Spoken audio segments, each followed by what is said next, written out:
Vou começar a gravar, tá, gente? Vou começar a gravar aqui a nossa aula de hoje, como de costume. Vamos aguardar mais um pouquinho, a professora Adriana já está entrando para bater um papo profissa com a gente aqui hoje.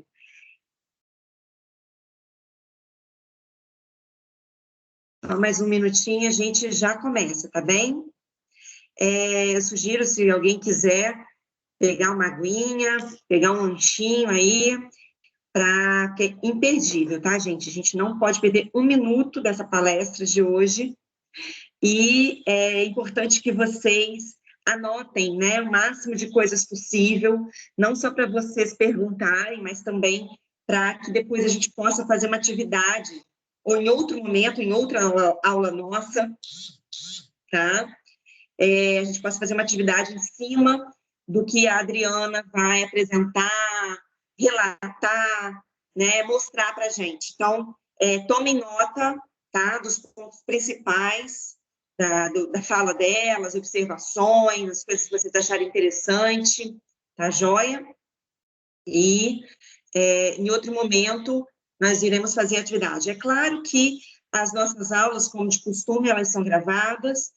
Eu pedi autorização à professora Adriana Lacerda para gravar, né, também, afinal de contas, ela é a convidada, então a gente não pode, vocês sabem, né, que por uma questão ética, a gente não pode fazer nenhum tipo de gravação, seja de áudio ou de vídeo, sem autorização, né, da pessoa, então ela me autorizou a gravar e a postar no YouTube. Então, depois, essa gravação, ela vai ficar lá registrada no meu canal no YouTube, como todas as nossas outras aulas, tá bem?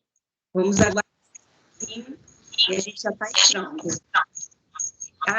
E uma outra coisa também que eu vou pedir para vocês, por gentileza, é que vocês tomem cuidado com o áudio, né? O microfone de vocês, para não esquecer ligado, tá? A gente vai abrir para perguntas, tá?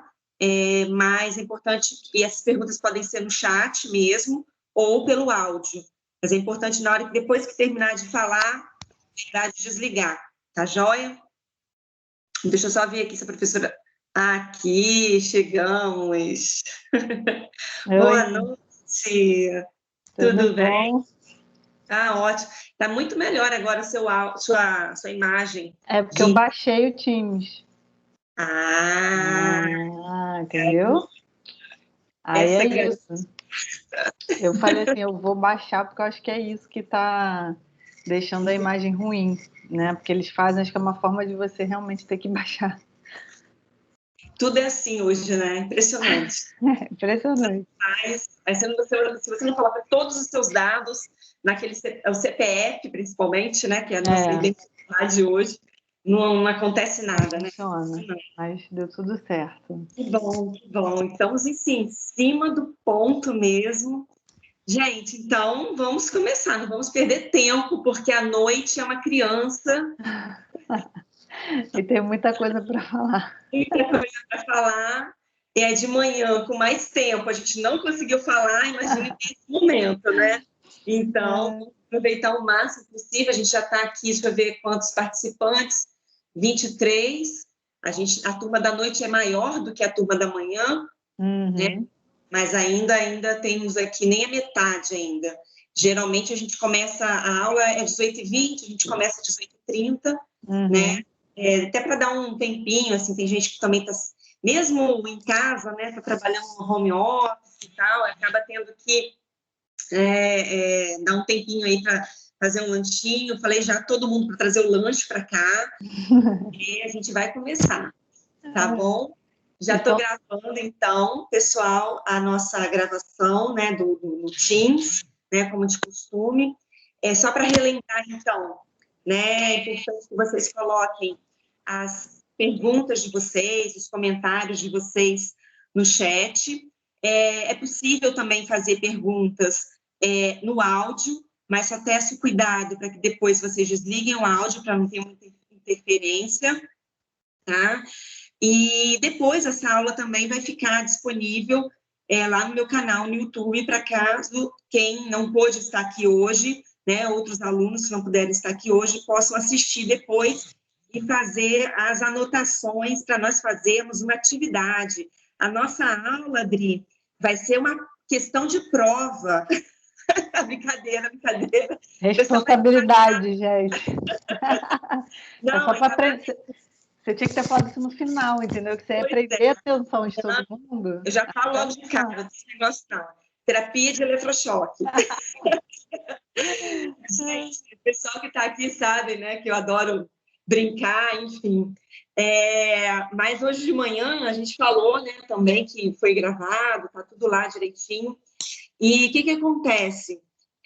A gente vai fazer, sim, uma atividade, não é de prova, mas é importante, né, a gente aproveitar o tempo, né, que os profissionais têm aqui com a gente, para que a gente possa registrar o maior número de informações possível, né, porque, Adriana, eu te agradeço mais uma vez, te agradeço de manhã, vou te agradecer de novo, e tantas outras vezes que você estiver aqui com a gente, porque realmente eu sei como é difícil encontrar um tempinho aí na agenda entre mãe, psicóloga, corredora, diretora de instituições esportivas, enfim, psicóloga do Brasil, em várias categorias. Então, é difícil. Não vem que não tem. É difícil, entendeu? Eu sei que você vai falar várias coisas agora também, mas quero aproveitar, então, para apresentar. É difícil nem falar professora Adriana, tá? Embora hoje de manhã eu falei bastante, mas, enfim, Chega uma hora que não dá, não dá. quebra o protocolo. Entra o protocolo, quebra completamente, né? Então, é Adriana, Dri, para mim, né? Porque, além de todo o currículo dela, como eu costumo falar, que é o item oculto mais importante do Lattes dela, que é a nossa amizade. Amiga da Reivane, tá lá. Esse é o maior pontuação do Lattes, pelo menos para mim, né, Dri? Para gente. Para mim também, já pontuou lá em cima já. Com certeza. Mas então é isso, gente. Eu vou apresentar assim, de uma forma muito breve. A Adriana, ela vai também se apresentar um pouco, já meio que falando um pouquinho da história dela, né, do início da carreira dela enquanto psicóloga do esporte, né, e depois ela vai transcorrer aí sobre alguns pontos interessantes, importantes, né, na carreira do psicólogo. Então, a Adriana Lacerda, ela é psicóloga do esporte, especialista de esporte aplicado ao alto rendimento, né, mestre em ciência da motricidade humana, doutorando em psicologia pela PUC Rio, presidente da ASOPERJ, e tem também a ABPEX. Então, gente, o currículo da moça é muito extenso. Caso vocês se interessem, depois eu coloco o Lattes dela aqui no link do chat, né? O chat, né? Eu coloco o link no chat. E também tem outros links que a gente vai compartilhar aqui do site dela. Ela tem um site assim maravilhoso, tem muitas informações também. Mas para eu não me alongar, né? Porque eu falo pra caramba e a gente tem pouco tempo hoje. Vamos lá, Adri, com você. Gente, bom, Rei, obrigada. Vai ser Rei, então, assim, é Dri e Rei, gente. Se acostumem, porque essa é a relação. Reivane foi um belo presente da Veiga, né? Quando eu tive a passagem como docente. Guardo com muito carinho nossa amizade. Eu saí da Veiga, mas o carinho e a amizade continuam. Gente, hoje é aniversário dela, vou falar parabéns de novo, porque assim, eu falei, ela faz aniversário e eu que ganho o presente, que é dar aula, né, no lugar dela. Então, podem colocar aí no chat, parabéns, professora, porque assim, eu falei de manhã, já falei pelo Facebook, já falei pelo WhatsApp, já falei pelo Instagram. Eu acho que eu fui a pessoa que mais deu parabéns hoje para ela. Então, coloque aí sim, isso aí, galera, parabéns. E desejo de novo muita felicidade, que é uma pessoa muito especial na minha vida. E que honra, né, poder estar aqui com vocês, podendo contribuir, né, se eu puder realmente. Porque depois de uma apresentação dessa, a gente fica até meio intimidada, né, gente? Eu também, mesmo tendo anos de prática e experiência, a gente fica ansiosa, né? Estou aqui ansiosa, feliz, mas ao mesmo tempo na expectativa também de corresponder. Só porque de manhã eu botei o PowerPoint, né? Tinha 20 slides, eu consegui falar de 3. E o que foi muito bacana, porque é a troca, né? Eu me empolgo, eu sou que nem a Rei, assim, quando eu falo, ainda mais do que eu gosto, não tem freio. Então, fiquei controlando o tempo, né, para não poder passar. Então, assim, fiquem à vontade para me interromper, como ela falou, fazer pergunta. Quando eu compartilhar a tela, vocês não vão conseguir, quer dizer, eu não vou conseguir ver vocês, mas aí a Rê me ajuda aí nas perguntas, então não se Sim. acanhem.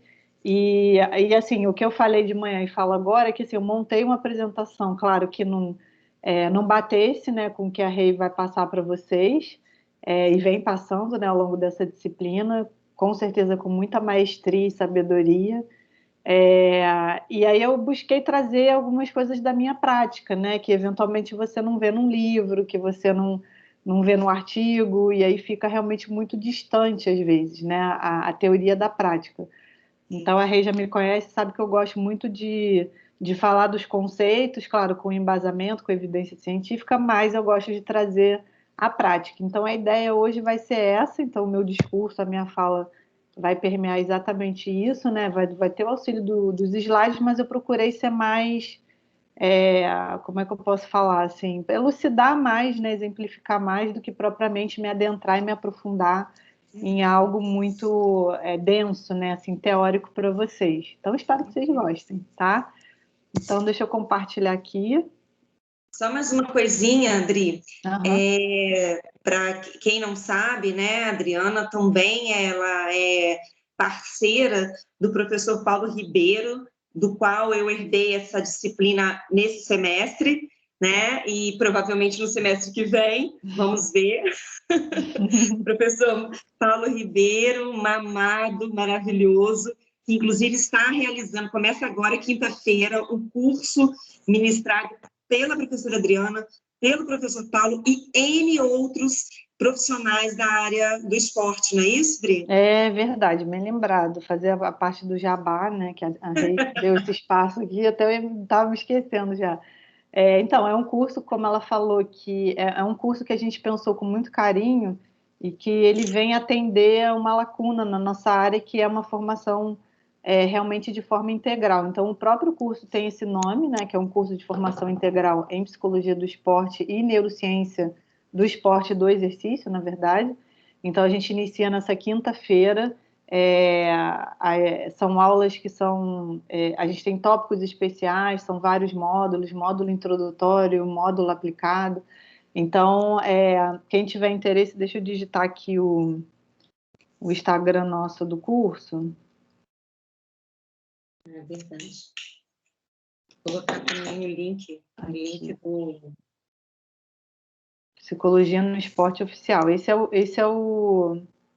A Fabiola falou que fez a pós de neurociência na PUC. Muito boa a pós, né? O Paulo ele tem realmente essa formação na neurociência e o que a gente fez foi reunir, né, os nossos conhecimentos e como a Rei falou, a gente pegou um time muito bacana para as diversas disciplinas que a gente está ofertando, então ficou um conteúdo programático assim da melhor qualidade, sabe? E assim não é voltado só para profissional, tá, gente? Então vocês que são estudantes aí estão na reta final aí para se formar, também é aberto a vocês, não só psicólogos e estudantes, mas as outras áreas das ciências do esporte. Então fica aí o convite, quem, enfim, tiver interesse de conhecer um pouquinho da página. A própria página a gente já colocou bastante conteúdo com temas de artigos científicos, né, na área da psicologia do esporte, então ali já tem bastante material também. Coloquei também o link do seu site, Dri, que tem um monte de coisa Legal. lá também, tá? Obrigada. Esse aqui é o da SOPERJ, que é a associação que a Rei falou, que é uma associação nacional, tem o site também. Nacional não, desculpa, gente, é a estadual. A nacional é a ABPEX, que é essa aqui. A ABPEX ainda não tem site, tá, gente? Eu vou deixar só o Instagram. Tá aí, ó. A ABPEX, que é a Associação Brasileira de Estudos em Psicologia do Esporte e do Exercício, e a SOPERJ, que é a Associação de Psicologia. Agora a gente está mudando para a Associação de Psicologia do Esporte do Rio de Janeiro, na qual eu sou presidente, e na ABPEX eu faço parte dessa diretoria agora da gestão. Gente, vocês têm noção de um negócio desse? Que a professora Reivane conseguiu essa mulher para vir aqui falar com vocês? Gente, não, Ela é tudo, gente. não tem Vocês como estão negar. entendendo? Eu falo assim, ó, os meus filhos estão trancados em um quarto, porque eu falei, gente, a aula da Reivane, então assim, vocês não me perturbem. Tranquei, não tem problema, né? Assim, não Ai, tem são fofos, problema. não. Se eles entrarem aí, tudo bem, tudo bem. Se Vamos. você, então, eu falar, se vocês escutaram uns gritos de vez em quando, assim, uns choros, aí eu vou ter que eventualmente levantar aqui para ver se tá tudo bem. Mentira, tá, gente? Eles estão, enfim, eu tô com um suporte aqui para isso, porque não tem como negar pedido de Reivane. Então, estamos Aham, aqui com o maior prazer. Deixa eu ver se eu linda. consigo. Vamos. Diferente, ó, da aula de manhã, ele não tá me dando, Reivane, a opção de compartilhar.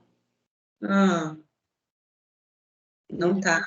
Ele tá me dando, sim, a opção, mas ele não tá abrindo. Tá aqui, abrir a bandeja de compartilhamento, aí fica tudo preto. Aí eu fui Entendi. baixar o negócio, né? Deu ruim. Ai, meu Deus, é assim, gente, não tem problema. Se Deixa eu quiser, pode te sentar por mandar. aqui. Aí eu te mando, vou te mandar no e-mail, é isso? Não, manda aqui no WhatsApp mesmo, tem como? Peraí, que Ixi, eu fechei, peraí. Deixa eu ver se eu consigo abrir aqui. Gente, faz parte, né? Faz parte, porque às vezes a gente ensaia e não fica do jeito que a gente imagina. Às vezes não ensaia nada e sai maravilhoso. Mas o importante é o conteúdo, né? É, Porque o conteúdo, isso é inegável. Então, vale, não tem. As coisinhas são muito pequenas em relação a tudo que pode ser apresentado, falado, enfim. Acho que é muito importante para a gente, para a academia, né, para a graduação do curso de psicologia, principalmente, porque a Veiga tem esse diferencial, né, é de ter verdade. essa disciplina como obrigatória, né, na matriz curricular. Então, Uhum. isso é muito importante e assim, enriquece muito, né, o curso. Então, e a É. gente conseguir trazer também profissionais que são, assim, nomes da área, para a gente é, assim, uma honra. Ai, obrigada, gente. Olha, porque assim, na verdade, o que eu estava trazendo, ó, vocês vão ficar ouvindo agora o WhatsApp, porque eu abri aqui, né? E aí vai ficar pitando, e daqui a pouco eu fecho, só para mandar aqui para a Rei. Essa mandar. Na realidade, assim, o slide ele fica mais para ilustrar a fala. Eu acho que essa parte visual é interessante, né, para compor a fala, para não ficar uma coisa muito maçante, mas também não é o mais importante, né? Então, Mas mesmo. então deixa eu mandar aqui para você anexar. Estranho, porque enfim, é porque eu baixei o aplicativo, né? Mas na aula de manhã ele estava Deveria funcionar. compartilhando. Porque você baixando o aplicativo, deveria funcionar melhor ainda, né? Pois é, exatamente. Só que não. Só que não. Deixa eu ver aqui. Tá, achei. Enviar. Ele está um pouco. Ah, meu computador ficou um pouquinho mais lento. Mas É assim assim que você mesmo. enviar, você Ó, fecha tudo de novo, que aí. tá, tá carregando aí, vê se. Então, assim, na verdade, como a Rei, enquanto eu cheguei para ela, tá carregando aqui. O que eu programei, na verdade, dentro dessa apresentação, né, de quem eu sou, né, da minha trajetória, chegou a Rei, Chegou, agora eu tô baixando aqui. tá? Dentro dessa trajetória, assim, eu quis meio que fazer esse percurso para vocês de como eu cheguei aonde eu estou hoje, né? Eu acho que é interessante, porque é claro que eu estou falando aí de 20 anos atrás, então, como a Rei falou, hoje, mal ou bem, vocês que estão na Veiga, né, e que têm essa disciplina como obrigatória, já tem um diferencial para quem for atuar nessa área, né, no mercado de trabalho. E vou dizer que, assim, espero que muita gente que está aí como aluno da Rei aconteça como aconteceu comigo, porque algumas pessoas que foram minhas alunas se apaixonaram. Tenho várias estagiárias e ex-estagiárias e supervisionandas que foram alunas da Veiga, Larissa, Caroline Machado, Caroline Muniz, e que conseguiram realmente uma posição de destaque. A Caroline estava no Fluminense, A Caroline Muniz era psicóloga do Vasco. Então, na disciplina mesmo, não fiquem achando que por estar, sei lá, no 7º, 8º, no 9º período, que não é uma oportunidade. Então, realmente, quem se interessar pela área, eu acho que vale se aprofundar mesmo, né? Entender que é uma área aplicada e que é uma área que está crescendo realmente. A gente vê, enfim, Jogos Olímpicos, né? Os atletas cada vez mais recorrendo, eu vou falar disso um pouquinho. E... beleza. Ó, Tá tem vendo? 19 slides. Tô vendo. Aqui para mim tá Ele tá perfeito. pequenininho. Vocês preferem que eu aumente ou tá bom assim para visualizar? Eu não sei. Você consegue, passa um slide para a gente ver a letra, tá? Do próximo. Para mim tá ok. Não sei se aparece da Ótimo. mesma forma. Então tá. Tá Sabe ok? porque por aqui, ficando desse tamanho, se você preferir, você pode até continuar na câmera também, que dá para ver você e o slide. Tá. Pode ser. Bem melhor, então. Tá? Só voltam para mim, Rei, por favor. Peraí, Então, começando então, gravando. vai, 2, 3 e valendo. Pode passar esse, então. Aqui eu botei a foto, né? Mais ou menos dessa, como eu falei, Tem uma opção aqui para mim, assumir o controle. Se eu apertar isso, o que acontece? Eu vou assumir o controle do slide, sabe? Talvez. Olha, Foi, que maravilha. Aí, pronto. Já é foi. isso, Mas vocês mudaram gente. algumas coisinhas no Teams, que bacana. Ó, Até eu compartilhando aqui foi diferente do que eu sempre fiz. O é? Teams sempre me dá uma taquicardia, sabe? É, Eu tenho assim, ataques cardíacos diários. diários, porque esse negócio ele muda o tempo todo, e quando você abre já é diferente. Você Menina, fica para naquela quem tem expectativa. facilidade, né, em tecnologia como eu tenho, então é uma Ah, maravilha. mas deu tudo certo. Então descobrimos Deu uma tudo nova certo. ferramenta que a pessoa pode Vamos lá. controlar. Eu assumi o controle agora, gente. Então, Reivane, mas eu continuo vendo, então fica bom, assim, porque antes eu não via. Ótimo. Então, ótimo. Então, assim, dentro dessa trajetória, eu não vou me ater muito nisso, mas só para vocês entenderem nesse percurso, porque quando está lá minha formação, que vocês estão vendo que foi na PUC, já há bastante tempo atrás, não tinha disciplina de psicologia do esporte, né? Então não existia essa área, não era de conhecimento público, digamos assim. Porque, para vocês terem uma ideia, essa área começou, aí a gente fala de década de 50, década de 60, mais ou menos, aqui no Brasil, então é muito recente, né? Como especialidade foi reconhecido em 2002 pelo Conselho. Então, na época, assim, eu gostava muito de esporte, eu costumo dizer que eu sou uma atleta frustrada, porque essa que vocês estão vendo ali, que está, né, no círculo amarelo, sou eu, tá? Acreditem se quiser, eu tive que comprovar isso, tenho provas, né? Fui jogadora de vôlei, mas eu falei de manhã, né? Eu não sou uma Reivane de 1,90 m, não tinha altura, né? Uma Ana Hickman, e aí eu acabei não tendo muito futuro no vôlei, porque eu tenho 1,65 m, então eu era levantadora e tal, mas enfim, não tive uma carreira de sucesso, enfim, mas sempre gostei, assim, de praticar, né? Hoje eu corro, jogo, enfim, jogava tênis, beach tênis, então estou sempre envolvida com a parte esportiva, que sempre foi uma paixão, né? E a psicologia, eu falei isso também de manhã, que assim, eu sabia antes de fazer, né? Claro, a graduação era aquela coisa, o que eu vou ser quando eu crescer? Eu gosto de ajudar pessoas. Então já dava um norte ali, né? Eu acho que vocês vão se identificar também, né? É uma fala muito de psicólogo, né? Tipo, eu gosto de ajudar pessoas. Então eu sabia que eu gostava de ajudar pessoas e gostava de esporte, mas não sabia que dava para juntar as duas coisas. E aí, por acaso, um colega da PUC, que é o professor Rafael Zaremba, que hoje é docente lá da PUC, né? Ele meio que comentou assim: Adriana, tem a psicologia do esporte e tal. Ele é psicólogo, ele é técnico de basquete hoje em dia, ele é coach, ele é palestrante, ele é bombril, ele é mil e uma utilidade. E ele que me apresentou essa área. E aí eu fui meio que correr atrás, né, por conta própria, comecei a ver congressos, vi onde é que estava, onde é que as pessoas falavam de psicologia do esporte, onde é que estava essa área, né? E fui muito para o sul do Brasil, que era onde tinham os grandes nomes, as diferenças da psicologia do esporte. Em paralelo a isso, na época, eu tinha um amigo que atuava, né, ele era técnico de natação no Flamengo, e ele viu um anúncio de estágio em psicologia do esporte. Aí ele comentou comigo, eu sei que você gosta, por que você não faz lá o processo seletivo?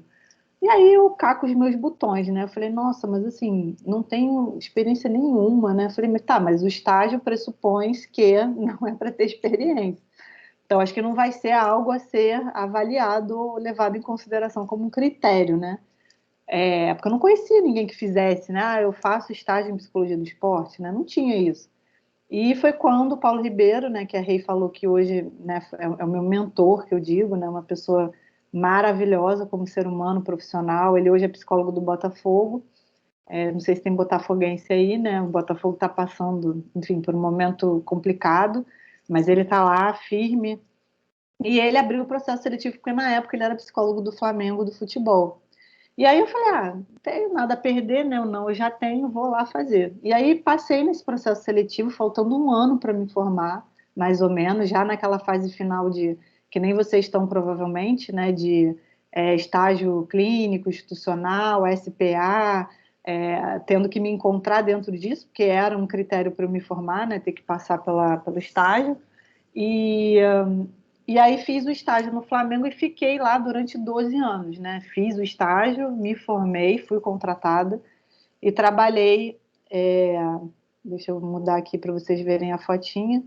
E trabalhei durante 12 anos nas categorias de base é, do Clube de Regatas do Flamengo. O que é a categoria de base? É a categoria de formação. Não sei se vocês conhecem ou se vocês estão familiarizados, mas o esporte normalmente, né, as modalidades, o vôlei, futebol, basquete, é dividido por idade. Então, ou você tem o sub-20, o sub-17, sub-15, ou você tem o infantil, o juvenil, mirim, juniores, cada um tem uma classificação ou uma nomenclatura diferente.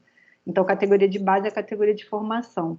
E aí eu passei por todas essas faixas etárias, né? Desde o mirinzinho, que são meninos de 9, 10 anos, até a equipe de juniores, que é essa equipe que está na foto, que foi minha última passagem com a equipe, que eu saí de lá em 2011. E nessa foto foi quando a gente foi campeão da Taça São Paulo, que é um campeonato, assim, é o mais importante da categoria, né, dos juniores. Eu boto uma seta ali, eu brinco, né, porque vocês veem que só tem homem na foto, que tem os jogadores, a comissão técnica majoritariamente, né, masculina, e fora eu tinha a Patrícia Morim, que na época era a presidente do clube. Então, eu estava, vocês imaginem a minha situação de estar num ambiente masculino, machista, sendo psicóloga mulher, né? Então, eu costumo dizer que quem trabalha no futebol trabalha em qualquer lugar depois, né? Tem que ter muito jogo de cintura, mas aprendi muito, né? Eu acho que o Flamengo, eu não posso negar que me abriu portas, né? Tanto que depois eu vou contar das outras duas experiências que eu tive no alto rendimento. Para quem não sabe, o esporte de alto rendimento é esse esporte que requer, né? Que pressupõe resultado. Eu costumo dizer que o princípio dele é o resultado, é a performance, né? Então, a minha experiência dentro dessa área de mais de 20 anos sempre foi no alto rendimento, mas não se restringe só ao alto rendimento, né? A Rei deve falar disso com vocês, né? Existem outras áreas de campos de aplicação da área, né? Tem a psicologia do esporte da área social, né? Com as ONGs, os projetos esportivos, que até a Rei atua, né? No projeto de tênis. As ONGs, né, fazem trabalhos muito bacanas. A gente tem o paradesporto, né, que também é uma área aplicada, né, desse conhecimento muito particular, né, da área da psicologia do esporte. A gente tem psicólogos que atuam com para-atletas, especificamente. E aí a gente tem o alto rendimento e tem a prática educacional, que a gente chama, né, que é norteada pelos princípios socioeducativos, mas seria aquele esporte no modelo mais americanizado que a gente não tem aqui no Brasil, na verdade, que é aquele esporte de fomento mesmo na iniciação esportiva, na escola, né, no colégio, na universidade. Então, seria aquele contato inicial da criança, né, e do adolescente com essas práticas. E aí a gente sabe que as variáveis psicológicas estão ali permeando esse universo também. Então, só para vocês entenderem que não existe só o esporte de alto rendimento, mas a minha experiência 100% dentro dessa esfera, né? Dentro desse campo. Então, vocês imaginem estar dentro de um clube que, no caso do Flamengo, né, acabou de ser campeão agora, né, do Carioca, enfim, tricampeão, Não sei se tem flamenguista aí, né, que acompanhou. Então, assim, representar um clube onde você acompanha as equipes que vão, quando entram para um campeonato, ninguém espera o Flamengo não ganhar um campeonato, então é um clube que é conhecido até internacionalmente. Então, a gente carrega essa responsabilidade, né, de, mesmo estando, por exemplo, na equipe Mirim, 9, 10 anos, existe, claro que às vezes de forma velada, porque você vê o discurso é muito lindo, né? Assim, tipo, ah, não, mas aqui é categoria de formação, a gente forma o ser humano. Mas a gente sabe que, no fundo, ali por trás, existe essa cobrança por resultado. Você imagina, mesmo sendo uma equipe do Flamengo de 9, 10 anos, entrar no campeonato estadual ou numa competição e não ganhar, ou perder para times com uma estrutura inferior. Não tem. A gente sabe que, na realidade, existe essa cobrança mesmo, que nem sempre é velada, eu falei velada, mas nem sempre é, né? Eu lembro de um treinador que eu tive, aí eu falo dos bastidores, né, para vocês. Claro que eu não, enfim, não vou revelar nomes nem nada, mas esse treinador, ele era do Mirim, ou seja, da categoria 9, 10 anos de idade, 9, era 10, 11 mais ou menos, não passava de 11 anos. E a gente estava, enfim, no meio de um campeonato, e ele chegou e perguntou para o fisioterapeuta, porque o camisa 10 dele, ele tinha um camisa 10, um menino de 9 anos que era o titular, era tipo o Zico, né, da equipe dele, estava machucado. E aí ele estava muito preocupado que o menino não ia jogar a final do campeonato. E aí eu fui pensar assim, indaguei com ele, mas assim, você depende exclusivamente, assim, a gente tinha um plantel de 60 atletas. E ele depositar nesse menino, né, a esperança ou a expectativa de que o resultado daquela competição, da final daquele jogo especificamente, dependeria do menino estar presente, convocado ou não, assim, um garoto de 10 anos de idade. E aí eu fui entendendo, assim, esses são os meandros, né? São aquilo que você não vê na televisão, digamos assim, mas que revela muita coisa para a gente dentro do trabalho de acompanhamento, né? Eu vi a insegurança do técnico, eu vi essa transferência de responsabilidade para o menino que não tem maturidade biopsicossocial para tal, né? Para poder realmente colocar nas costas, e isso acontece muitas vezes no futebol.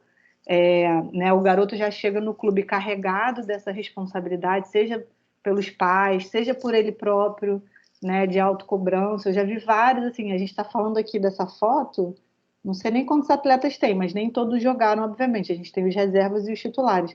Mas fora os que estão aqui, tinham mais 20, 25 que disputam vaga ali, né, para estar. E dessa foto que vocês estão vendo aqui, eu posso tirar 2 ou 3 que hoje realmente vivem do futebol. E aí eu estou falando de, né, 10 anos, é isso? Gente, né? Estou falando de 10 anos atrás. Então eu tenho aí o César, que é o goleiro que hoje até continua no clube, é, tem o Negueba, enfim, tem 3, 4 aí que realmente conseguiram sustentar suas carreiras, né, suas vidas profissionais, e que eles abdicam de muita coisa, né? Deixam a família para trás muitas vezes, muitos não são daqui do Rio. Então você vê o garoto chegando né, com 12, 13 anos, morando num alojamento, longe dos pais, tendo a vida e a carreira sendo cuidada por um empresário. Então vem todo esse sonho, né, essa expectativa a reboque, que muitas vezes é difícil para ele administrar, né, essa autocobrança também, e a cobrança desse ambiente que pode ser muitas vezes até perverso, muito cruel, por conta da idade deles, eu acho, né? Então, o trabalho que eu tinha lá era minimamente, às vezes até minimizar os impactos negativos que esse cenário que eu estou colocando para vocês tem, né? Que ele exerce. Porque controlar, assim, o futebol ele já funciona, ele tem um modus operandi que já é muito cultural, né? Dos vícios, é uma cultura que a parte científica, não só na nossa área da psicologia, mas da fisiologia, da preparação física, fica muito refém do que é culturalmente aceito. Então, algumas propostas de inovação, né, de trabalhos hoje que são baseados em evidência, né, em artigos e que são estudados, é aquela coisa assim, não vamos mexer no time que está ganhando, não se mexe em time que está ganhando. Então, para que a gente vai mudar o que já está funcionando na cabeça deles. Aí eu estou falando de dirigentes, né, das pessoas que estão à frente dessas agremiações, né, e desses clubes e dessas instituições. O Flamengo não era diferente, mas assim melhorou muito. Eu estou falando enfim, aqui eu estou falando de 10 anos atrás, mas assim evoluiu bastante. E os atletas começaram a entender que a parte mental, a parte da preparação psicológica, pode ser sim um diferencial para eles. Então, se eles entendem, bom, eu quero ser um jogador de futebol profissional, eu quero ganhar dinheiro com isso, porque também tem isso, né? Eles veem no futebol a ascensão financeira dele e da família inteira. Ver uma estabilidade financeira que às vezes não acontece, porque 1%, gente, isso é um censo da bola que, se não me engano, é de 2012, está um pouco desatualizado, mas é a informação que eu tenho. Deixa eu tirar aqui o WhatsApp para não tirar minha concentração. 1% dos jogadores de futebol profissional que chegam, né, à fase, né, à faixa etária, a categoria profissional, 1% conseguem fazer um contrato e ganham mais de um salário mínimo. 1%. Então, assim, a chance dele estar nos 99 é muito maior. Então, assim, não são todos que viram Neymar, que viram Gabigol, que viram. Enfim, eu faço da época do Ronaldinho, né? Mas o Ronaldinho já parou, já se aposentou há muito tempo. Então, é muito difícil para esses meninos estarem ali. Então, o trabalho ele vinha muito disso, né? Assim, tentar minimizar, prepará-los, né, para a vida também, não só para ter que ganhar o tempo todo, mas houve uma mudança nesse sentido. Então, eu estou falando de hoje. Os 4 grandes clubes do Rio, eles têm psicólogo. O América, que é um clube de menor expressão, é um clube que tem psicólogo. Eu supervisionei o Cléo, que é o psicólogo lá durante um tempo, um trabalho muito bacana.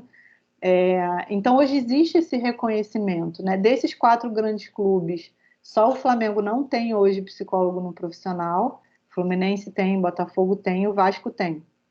Então, a gente já vê uma mudança, né? Quando eu comecei, quando o Paulo Ribeiro começou, era ele e Deus, porque não tinha apoio, não tinha gente atuando, era muito na base do ensaio e erro, né?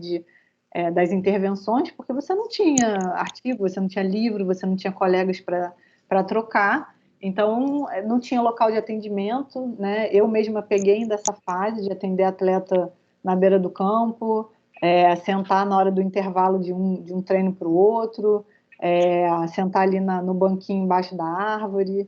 Hoje não, hoje já se tem uma estrutura minimamente, né? O Flamengo hoje é uma referência de desenvolvimento nessa parte tecnológica também da preparação desses atletas, então eles têm tudo do bom e do melhor, né? O profissional realmente tem uma estrutura que não deixa, não fica para trás dos grandes clubes, estou falando aí de Barcelona, enfim, também tem uma estrutura muito bacana. Então, dentro dessa estrutura, a parte mental, a parte psicológica, ela está inserida. Mas a minha experiência, assim, fundamentalmente, ela se dava, e o que para mim era, assim, me incomodava, eu falo que eu não gosto de cuspir no prato que eu comi durante muito tempo, mas eu fiquei muito decepcionada, assim, com o futebol, porque chegou um ponto que eu falava assim, eu queria ajudar mais, mas eu não conseguia, porque eu trabalhava com 240 atletas. Como é que eu ia ajudar 240 atletas? Então você começa a ter que priorizar, você começa a ter que ter critério. Então, tem um que está precisando mais, o outro menos. Mas qual o critério? Todo mundo precisa, né? Aí você tem que ouvir, mas o fulaninho não está maluco, então você não precisa conversar com ele. Mas, assim, precisa estar maluco para ter trabalho da psicologia? Essa é a premissa? Não, não é. Aí você tem que começar a desensibilizar, a desmistificar qual é o trabalho, porque muito das intercorrências, assim, do trabalho não funcionar, ou de eu não conseguir executar, muitas vezes vinha da falta de conhecimento dessas pessoas que estão à frente do futebol, que fossem dirigentes, técnicos, né? Então, pelo desconhecimento, assim, quando você não conhece, você às vezes, você pode ter medo, você pode ter alguma ressalva. Então, mas o que a psicóloga vai fazer aqui? Ela vai conversar com os atletas e se eles falarem mal de mim, o técnico pode pensar, né? Ela vai ser X9, ela vai ficar ali de mediadora. Então, durante muito tempo eu fazia esse trabalho, primeiro de sensibilizar os atletas, e muitas vezes eles não tinham opção de não conversar comigo, né? Enfim, de não procurar o serviço de psicologia, era imposto, que isso é uma questão. O técnico, que dependendo, assim, eu até falei de manhã, eu graças a Deus eu tive, assim, foram técnicos que às vezes nem conheciam o trabalho, estou falando de ex-jogadores, esse que está aí na foto, que é o que está do lado do troféu à esquerda, enfim, é o Paulo Henrique, que é um ex-atleta, né? Ele jogou no Flamengo, inclusive, e virou técnico dessa equipe e foi campeão. Ele faleceu, infelizmente, já tem um tempo, mas ele era um cara que, na época dele, não tinha trabalho de psicólogo, né? Imagina, na época que ele jogava, e ele me dava, assim, a gente tinha uma troca muito rica, porque ele me dava carta branca, Adriana, o que você quiser fazer, que você acha que vai me ajudar, a gente faz. Então isso é muito bacana, porque ele reconhecia a limitação dele de conhecimento, mas ao mesmo tempo não impedia a troca da gente poder pensar junto as estratégias. O que que a equipe está precisando? Um exemplo que foi muito bacana com ele, o que que aconteceu? Quando ele entrou na equipe, os meninos respeitavam muito ele por conta até da história dele dentro do clube. O pai dele foi jogador, ele foi jogador. Então, assim, isso dentro desse discurso dos atletas de futebol, dos jogadores, isso tem um peso, porque na cabeça deles, o cara sabe o que ele está falando, que também é uma crença que a gente questiona, né? Então, será que eu, para ser psicóloga do esporte, eu tenho que fazer algum esporte? Eu, para ser ginecologista, eu tenho que ter obstetra, eu tenho que ter tido filho? Então, o cara, para ser técnico de futebol, tem que ter jogado futebol? Mas os técnicos que não têm esse perfil, eles muitas vezes sofrem esse preconceito, digamos assim. Esse que eu estou falando, que é o PH, ele não tinha. No início ele tinha essa admiração, sabe, esse respeito.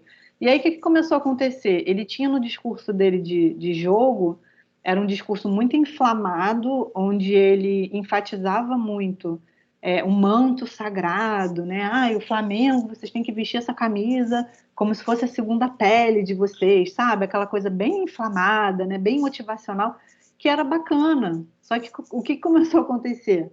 Na primeira vez é legal, na segunda vez é legal, na terceira vez já não é mais tão novidade assim, né? E aí começou a ficar chato o discurso, porque começou a ficar repetitivo, então não tinha mais o mesmo impacto.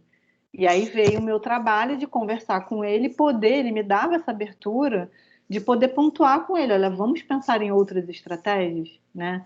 Para você conseguir motivar a sua equipe, os seus atletas para entrarem no jogo e estarem no nível, né, que você julga ideal de motivação, porque esse discurso ele já não está tendo o mesmo efeito. E ele entendeu isso. Aí a gente começou a trabalhar vídeos, né? A gente sentava e escolhia junto, isso aqui é legal. E aí ele alinhava o discurso dele da preleção, que é aquele momento que ele senta com os jogadores e fala o que eles têm que fazer, com o que a gente já tinha trabalhado, se fosse num vídeo, numa dinâmica. Então foi um trabalho muito bacana, assim, de muita parceria. Ele entendia que eu era parceira no trabalho. E aí, assim, o resultado vem, sabe? Porque você já tem o talento, porque o jogador que está no Flamengo não é ruim, né? Há controvérsias, mas assim, o cara tem que ter minimamente, né?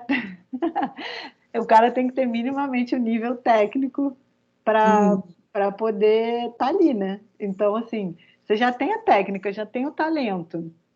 E aí já tem uma equipe ali que está todo mundo imbuído do mesmo objetivo, tem essa troca. O resultado acaba acontecendo, né? Quando o trabalho é bem feito, quando tem essa preocupação, e foi o que aconteceu realmente nessa equipe, né? Que foi essa última passagem que eu tive nos juniores e tantas outras, mas o que eu coloquei aqui é realmente a dificuldade que existe na inserção do trabalho, às vezes é desse preconceito, dessa falta de conhecimento que algumas pessoas têm. Então, também é o nosso papel falar, né? Eu acho que isso falta muito no futebol ainda. Você quer falar, Rei?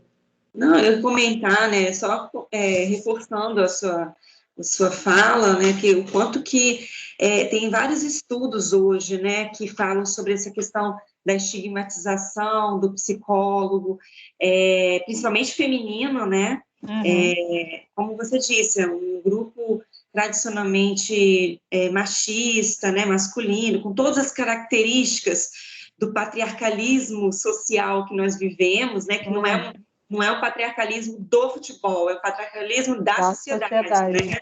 E que acaba afetando o futebol em grande parte em decorrência por sempre ter tido a prioridade do time masculino. Até o próprio time feminino, né, quando começou a despontar, também tiveram tantas outras dificuldades de lidar com essa questão de crenças, né, de preconceitos, né? Será que a mulher que joga futebol, ela também tem um pouco de homem, né? Como se a mulher não pudesse ter essas habilidades, né? E ser mulher, simplesmente, né? Então, acho que em todas as partes tem isso, né? Gera-se, né? E muitas vezes a torcida, né? Uma coisa que eu observo muito, assim, a torcida, a mídia tem um impacto muito forte, né? Quando o clube, né? Quando os jogadores eles são bem trabalhados psicologicamente, isso não traz tanto impacto, né? Mas eu vejo, como você citou, a questão do próprio tênis, né? Que também tem assim um público muito muito específico, a qualquer coisa que o público, qualquer reação que o público tenha comparativamente ao futebol, né, aquela nação toda, né, em relação ao grupo de futebol, vai ter um impacto, né, no ouro, no atleta e na equipe, né?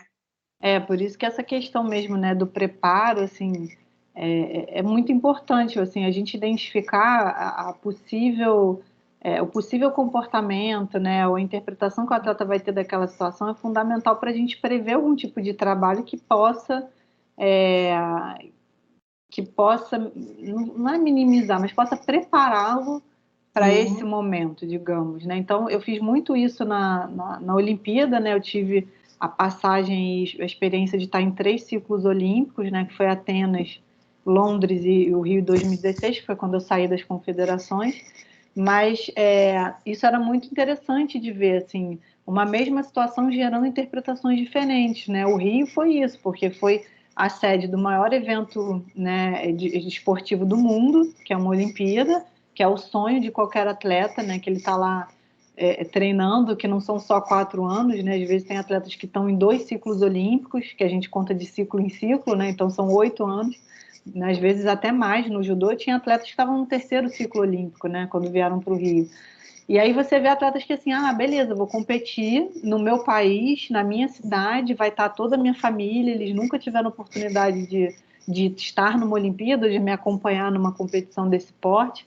E aí você vê o atleta extremamente ansioso, extremamente assim, inseguro, né, nervoso, e você vê o outro que já fala assim, não, mas eu vou adorar ter minha família lá. Exatamente, porque é a primeira vez que eles vão, eles nunca tiveram oportunidade, é o maior evento, estou representando a minha nação.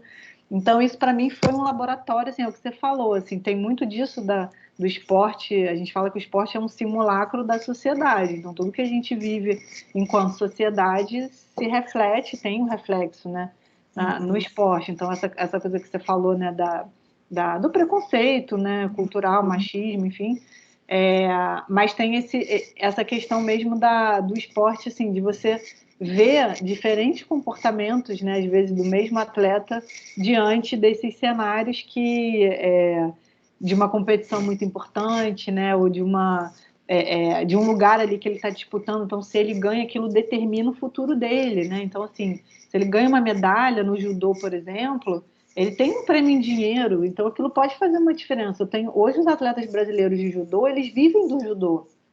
As atletas de nado sincronizado, por exemplo, que são essas que estão na foto, que eu tive a oportunidade de trabalhar, todas elas, quando chegavam naquela faixa etária de graduação, né, de ter que fazer a faculdade, elas tinham ali as suas profissões, assim, né, os seus estudos, e faziam nado, né, junto ali. Aí às vezes tem que pedir dispensa da faculdade ou do colégio, enfim, porque não dá para conciliar as duas coisas. Então é um universo que realmente, assim, primeiro que o esporte brasileiro, assim, o incentivo é muito difícil para se sustentar. A gente tem vários exemplos, né, de atletas que, até campeões olímpicos e campeões olímpicas, que tiveram que interromper ou que parar os treinamentos por conta de falta de verba. Então isso é um dificultador, né? E isso é reflexo, claro, de um momento que a gente vive, né, de um país que as prioridades são completamente equivocadas muitas vezes, e isso se reflete no esporte. E o futebol, ele sai um pouco desse... você vê, assim, salários de jogador. Eu não estou aqui para discutir isso, né, gente? Eu acho que as pessoas falam, mas o cara ganha, sei lá, 100 mil por mês e ele Mas assim, ele ganha 100 mil por mês, mas alguém paga isso para ele, não é culpa dele, né? Se ele ganha, é porque alguém paga. E às vezes eu tinha atleta que assim, ele ganha 100 mil, mas ele tem uma estrutura de vida de 100 mil, porque ele paga aluguel, porque ele paga pensão para ex, ele tem 5 filhos, então ele tem um padrão de vida de 100 mil reais, e se ele gasta aquilo, ele não vai ter no mês seguinte, né? Então isso é muito complicado, assim, eu via cada história que eu me cobrava isso, né, de poder dar uma estrutura psíquica minimamente de recursos que os atletas do futebol poderiam ter e lançar a mão se precisassem, porque é um ambiente extremamente sedutor nesse sentido, né, dele se deslumbrar, de ter isso. Eu falo isso, falo, gente, imagina a gente, assim, réis mortais. Hoje, a Revane tem um salário de 50 mil na Veiga, né? Então, você imagina ela ganhando 50 mil por mês, né? Com padrão de vida aí, 2 filhas, um marido, morando em frente à praia, com, né, casa em Cabo Frio, casa em Búzios, casa na Serra. E aí, de repente, ela começa a ganhar 300 mil do dia para a noite. Isso acontece com esses meninos, gente. Eu falo, você acha que a gente não ia se deslumbrar? Não ia ser difícil até para a gente que tem minimamente o cognitivo ali, né? A gente, né, enfim, estuda, a gente tem acesso a essas informações, a gente... Imagina um garoto desse que às vezes não tem isso, não tem dos pais, não tem da escola, não tem do empresário, não tem de nenhum lado. E às vezes eu me via nesse lugar, sabe, de ter que prover esse menino o mínimo de discernimento. Eu falo, caraca, até onde vai minha atuação? Até nesse sentido, né? Será que está dentro da minha responsabilidade também isso? E aí, se eu estou falando de 240 atletas, como é que eu vou fazer isso com 240 atletas, né? Então, é realmente um ambiente muito difícil, mas é o que eu falei, me abriu portas, não é à toa que depois eu fui para o nado por conta do Flamengo, porque o fisiologista do Flamengo também trabalhava no nado, e ele conheceu meu trabalho, enfim, aí disse, olha, a gente está montando uma equipe interdisciplinar e a gente queria você nessa equipe. E aí, na foto do nado que vocês estão vendo, aí eu fui de um extremo ao outro, né? Porque aí, assim, nado artístico, que agora é nado artístico, né? Nado sincronizado. Só tinha mulher, a equipe era feminina, e aí tinha, assim, tem um rapaz ali que era o fisioterapeuta, homem, e o preparador físico. Eram 2 homens só. De resto, era só mulher. E aí eu tinha 3 técnicas, uma médica, uma nutricionista, uma coordenadora. Aquelas de azul ali são as árbitras. Então, é só mulher. Então, já era uma outra demanda. Porque trabalhar com mulher, assim, só mulher também era desafiador, eu diria, né? Podemos falar eu tenho esse lugar, né, de poder falar porque, por ser mulher, tem propriedade para tal. TPMs, enfim, vocês imaginem isso dentro de uma equipe, né, acontecendo. Mas foi um trabalho muito bacana, assim, eu falei isso de manhã, né, o nado, ele se encaixa dentro dos esportes aquáticos, então a confederação é a Confederação Brasileira de Desporto Aquático, que tem a natação, os saltos ornamentais, a maratona aquática, que eu esqueci de falar de manhã, os saltos e o nado, polo, saltos, natação, maratonas e o nado. E aí o nado, ele é tipo patinho feio, assim, dos esportes aquáticos, porque nunca sobra recurso, nunca tem verba, e aí a gente fazia, assim, das tripas coração. Mas vocês veem que, assim, a gente tinha toda a equipe interdisciplinar. A gente tinha psicologia, tinha nutrição, tinha preparação física, e era um trabalho muito integrado, né? Então, assim, eu tinha muito prazer em trabalhar com as meninas, sabe? Eu tinha total... Era assim, a técnica... Tinha a head coach, né? A que era a principal, e as 2 auxiliares. E a gente tinha uma relação muito boa, assim, a gente virou amiga depois e tal. Não que isso seja uma condição, tá, gente? Mas o trabalho foi tão bacana que ela deixou de ser técnica, eu deixei de ser psicóloga da equipe e a gente cultivou essa amizade até fora do nada. E ela me dava carta branca também, assim, tá, o que você quer fazer essa semana? Você quer meia hora para falar com a equipe? A meia hora é tua. Então não era, a gente vai deixar de treinar porque a psicóloga vai falar com a equipe. Não, isso faz parte do trabalho. É muito bacana, assim, esse reconhecimento delas entenderem que, eventualmente, um trabalho com a psicologia, ele não é que vale mais, né? Porque a gente não está numa disputa, mas ele é equivalente a um treino técnico, assim, você tem ganhos também, né? Você não está deixando de ter um ganho em detrimento de outro. Não, aquilo ali compõe o trabalho. Então, isso Até porque era maravilhoso. a pergunta que sempre vem, né, Adri, é assim, por que o atleta ele está preparado tecnicamente, taticamente, fisicamente, e ainda assim ele não consegue um bom rendimento, né? E aí se começou a pensar muito na questão da psicologia, não é? Porque esses níveis, né, disso que você citou, do nível técnico, tático e físico, ele começou a ficar muito parelho, né? Então, os atletas, os grandes atletas, né, que já têm a questão do talento e já começavam a se destacar, começava a ficar assim, todos meio que no mesmo nível. Então, o que eu diferenciava? Era a questão psicológica. Então, hoje, eu vejo essa mudança de cenário para a nossa área, o que é muito bacana, porque hoje, assim, eu posso dizer que 100% dos atletas hoje eu atendo em consultório, não falei isso, né, porque eu pulei ele na trajetória, mas hoje eu não tenho ligação mais com instituição, né, nem confederação, nem clube. Eu fiz essa escolha por uma questão de prioridade de vida, né, para estar com a minha família, estar com os meus filhos, porque o esporte me sugava muito, eu ficava muito tempo ausente, era viajando com as equipes, em concentração, em viagens, o que era muito rico, né? Enfim, gostava muito disso, desse ambiente, né? Gosto até hoje, sinto falta, mas assim, eu priorizei estar hoje no meu consultório. Então, o atleta ele chega para mim e eu já sei que ele tem, assim, ele já reconhece que é algo que ele precisa trabalhar. Então, é muito fácil eu chegar para ele e perguntar o que você veio buscar aqui? Ele, porque eu sou muito ansioso nas partidas, eu queria trabalhar esse meu lado, eu me cobro muito, né? Então, ele já vem com uma ideia pré-formada que nem sempre realmente reflete, assim, 100% do que a gente faz, mas ele já busca querendo o trabalho. Então, isso é diferente daquilo que eu falei, né? De você ter um atleta que, mal bem, ele é obrigado a falar com o psicólogo, com a psicóloga, assim, é difícil, né? Se não tenha...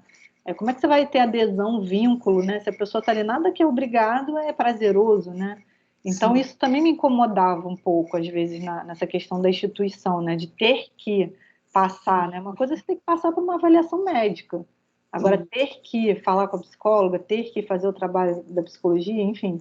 Então, hoje, no consultório, eu tenho essa liberdade maior e eu já tenho essa facilidade de entender que o atleta... Eu tenho muita procura de pais, né? Aí eu estou falando de atletas de 14, 15 anos que entram nisso do que a Rei falou. Então, eles começam a perceber que os filhos vão ficando... ele já tem preparador físico, ele já tem técnico e a gente sentiu que precisa preparar psicologicamente. Já vem com esse discurso, né? Sim, sim. Então, isso é muito bacana porque a evolução do trabalho é maravilhosa, porque você tem a adesão do sujeito ali, né? Então, E da família, né? E da família, porque hoje eu tenho, assim, o público é muito grande, sabe, de iniciação esportiva, de 14, 15, 16 anos, e isso é muito bacana, porque eu vi, assim, esses meninos dos juniores, a gente está falando aí de jovens de 19, 20 anos, que estão no final de formação de personalidade, alguns já têm os vícios, né, que eles carregam ao longo da carreira inteira, então, você trabalhar para desconstruir alguma coisa que ele já está habituado a fazer esses meninos de futebol começam a jogar com 3, 4 anos de idade, né? Sim. Então, muito mais complicado. Então, quanto antes você consegue inserir a psicologia nesse trabalho de preparação, nossa, é o ideal, né? Assim, é o melhor dos mundos. E hoje existe realmente essa demanda. Tem bastante demanda nesse sentido. E aí eu tenho esse trabalho clínico, né? Assim, que é voltado para performance, é voltado para... Mas fundamentalmente visando o bem-estar e o equilíbrio emocional do atleta que está ali, porque é um sujeito, né? É um ser humano, ele não é uma máquina. E isso era uma coisa, Rê, que me incomodava muito também, essa coisa da coisificação, vamos colocar assim, né? O atleta, ele vira um número, ele vira, enfim, uma medalha, ele vira um lugar, né? Um ranking.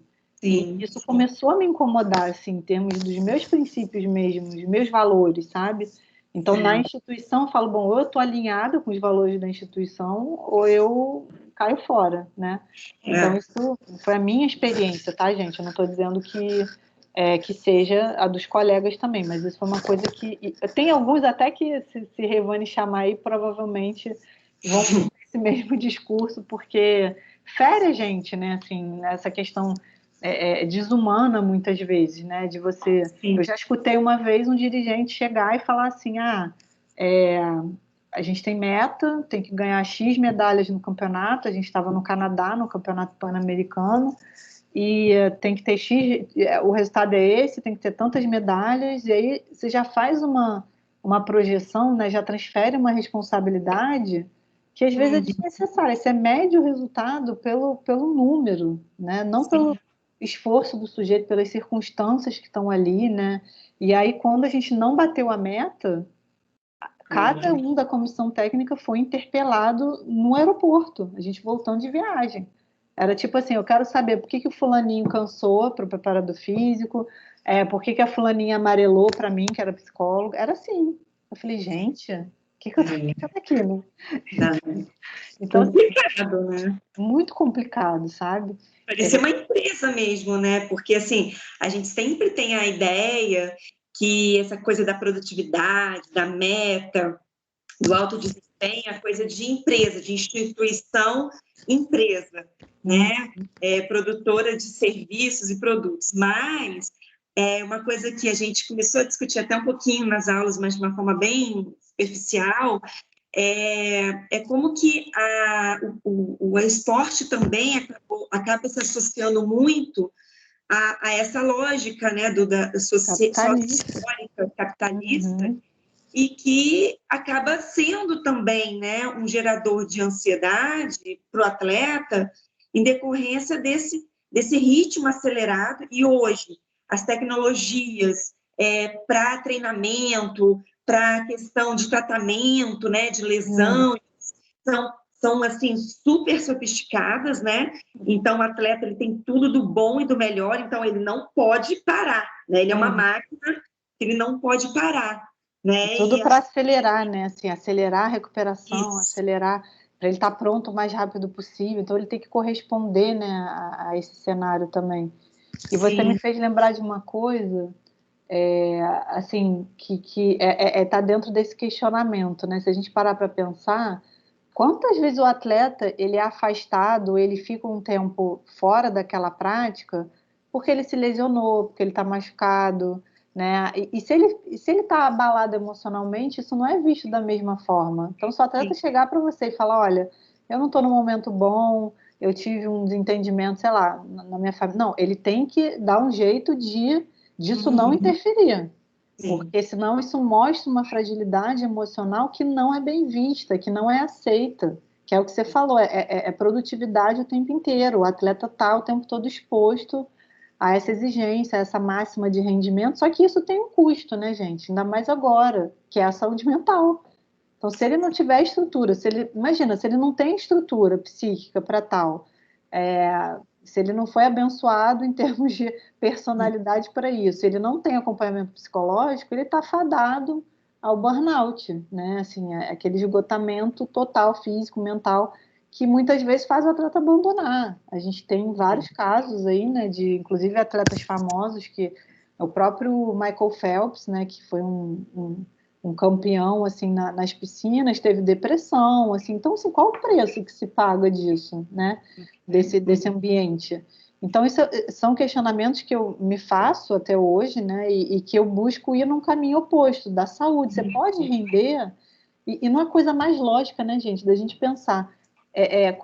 O atleta para render, né, para performar, vamos colocar assim, se ele estiver saudável emocionalmente, não seria quase que uma lógica assim direta, né?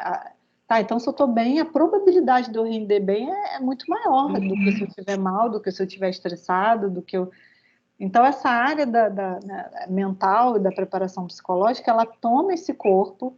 Eu acho que teve essa mudança dos atletas começarem a ter voz, né? Os atletas da NBA começaram a falar muito disso, né? Da saúde mental. Eu e a professora Clarice escrevemos um livro sobre isso, né, Rei? Isso. Depois ela coloca aí para vocês. Colocar aqui no Que é exatamente isso, né? Que é o esporte, saúde mental e sociedade.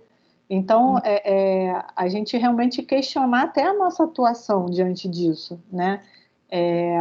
Com relação a essa, eu não preparo só para o atleta estar bem concentrado ou para ele estar autoconfiante, eu preparo ele para a vida, eu preparo ele para lidar, ele ter estratégias de coping, ele ter autorregulação emocional, porque isso ele vai usar na vida dele, não vai ser só no esporte, né? E o esporte acaba, né, gente?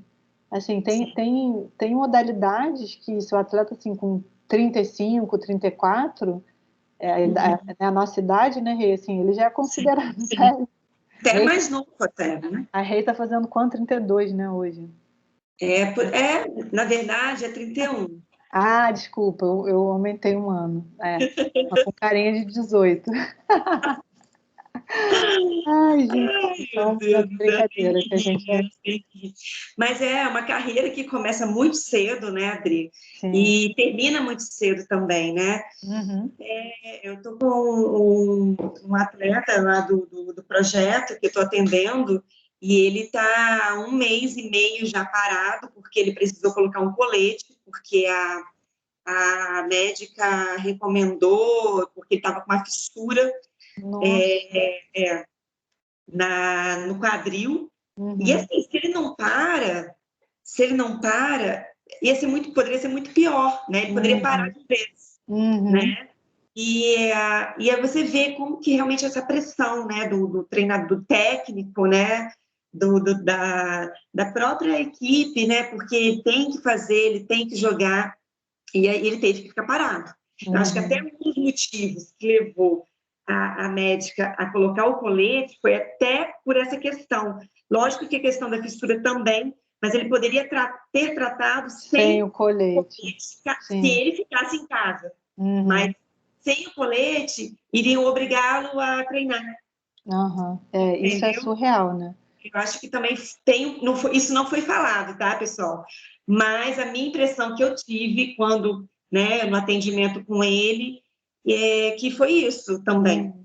Porque é o que ele falou, a primeira semana foi a semana mais difícil da vida dele, porque ele aquela semana parada, né, de uma Uhum. pessoa que tem uma agenda, embora com 14 anos, né, é escola pela manhã, treinamento à tarde, preparação física, natação, inglês, né, Uhum. Um milhão de e, coisas. enfim, os torneios, que sempre viajam também. Então, passa um monte de coisa na cabecinha deles, né? Porque, como você bem disse, eles não têm uma maturidade, Uhum. né? Muitas vezes eu costumo brincar, um adulto não costuma ter maturidade, imagina um adolescente, que está Uhum. aí no meio da adolescência, essa confusão toda, né? E você citou até aquele jogador de tênis, né? O australiano, né? Kyrgios, Que que já. tem, né? Que tem aí que é um exemplo, né? Desastroso Um mau exemplo, né? desse tipo de comportamento que não tem uma regulação, né? Não tem um equilíbrio. Enfim, o cara enfrenta mesmo. E isso tem consequências, né? Uhum. Negativas para ele. Então, acho que esse trabalho ele é muito importante, porque ele vai quebrar paradigmas, né? Acho que você vai quebrar paradigmas desde a equipe técnica, como você disse, né? Por Uhum. falta, às vezes, de conhecimento, né? Da própria ciência não ter, eles não têm, né? E a questão da motivação, né, Dri? Eu queria que Uhum. você falasse um pouquinho, porque, assim, todo mundo fala muito em motivação, né? Gente, Mas, a assim, motivação ficou tão banalizada, né? Eu acho que um elemento, digamos assim, né? É um dos elementos da preparação psicológica, do aspecto psicológico do atleta, e as pessoas se apropriam, assim, como uma facilidade, como se fosse fácil motivar, né? Então, sim, assim, como é que se motiva, né? A Rei falou isso até porque sabe que é meu objeto de estudo no doutorado, eu estudo clima motivacional, e às vezes são pequenos ajustes, né? Até mesmo assim, a comunicação de um técnico com a equipe que pode melhorar, que pode motivar. Eu acabei de dar o exemplo, né, do treinador do Flamengo que acontecia isso. Existe essa máxima, eu estava ouvindo você falar do menino, e como a gente vai internalizando a gente de uma forma geral, né? Enfim, o cenário esportivo, as pessoas que são os atores desse cenário, assim, essa máxima de no pain, no gain, né? Então, assim, não, porque tem que ser doído. Por que tem que ser é, doído? Por que tem que, né? Por que tem que tem isso treinar com a mesmo. costela fissurada, né? Então, Uhum. e aí Tem o treinar atleta até tem que. morrer, né? Aham, né? Uma Porque, coisa assim assim, louca. eu vi atletas, às vezes, do nado, assim, as meninas têm poucas lesões porque não é um esporte de contato. Mas no futebol, você vê atleta escondendo lesão, porque se ele falar que ele está lesionado, ele perde a titularidade e ele não quer ficar de fora, né? E é impressionante isso, assim. Eu acho que é aí que a gente fala da questão da crueldade, né? Acho que é uma palavra forte, mas são as nuances, né, do alto rendimento que a gente acaba tendo que trabalhar também, é o que você falou, existe todo um trabalho psicológico também para atletas lesionados. Como é que você vai abarcar a questão psicológica de um atleta que está parado, né, que vai ter necessariamente uma perda física, técnica, ele não vai acompanhar o resto da equipe. Então, trabalhar... A gente costuma dizer que até a lesão, ela acontece... As etapas do luto são muito parecidas, né, com a lesão. A negação, a barganha, a depressão, a aceitação. Então, o atleta ele passa por essas fases quando ele está lesionado, né? E aí vem aquilo de ele tem que estar sempre motivado. Quem é que está sempre motivado, gente? Vocês estão sempre motivados para assistir aula, para trabalhar? Não. Eu sou máquina, né? Para ver Reivane eu ficaria sempre motivada. Não, é muito complicado, né? Então, assim, a gente fala que existe, né? E aí eu queria até que vocês colocassem aqui para mim, deixa eu passar esse... enfim, fui para um outro caminho aqui diferente de manhã, mas quando a gente pensa nessa definição aqui da psicologia do esporte, já que a Rei falou da motivação, eu acabei trazendo essa definição, que é uma definição que eu compilei várias, porque tem muitas definições de psicologia do esporte, mas olha que bacana, assim, se a gente pensar que realmente é uma ciência, obviamente, que ela vai identificar, analisar e intervir nas ocorrências psíquicas que acontecem antes, durante e após a prática esportiva, seja ela de alto rendimento ou não. Então, se vocês puderem escrever no chat, agora eu estou conseguindo ver, olha que bacana. Eu vou falar.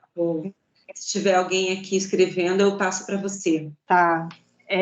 Eu queria que vocês escrevessem o que vocês acham que são essas variáveis psicológicas que podem interferir no rendimento de um atleta. Que variáveis a gente está falando? O que pode acontecer que pode afetar o rendimento dele na hora de uma competição, na hora de um teste, na hora que ele está ali, enfim, competindo mesmo, que é o momento que ele está sendo testado, digamos assim.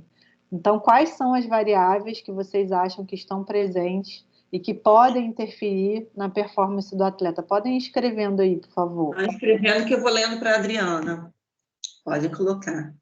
Ansiedade, primeira resposta. Ansiedade. Vamos lá, povo.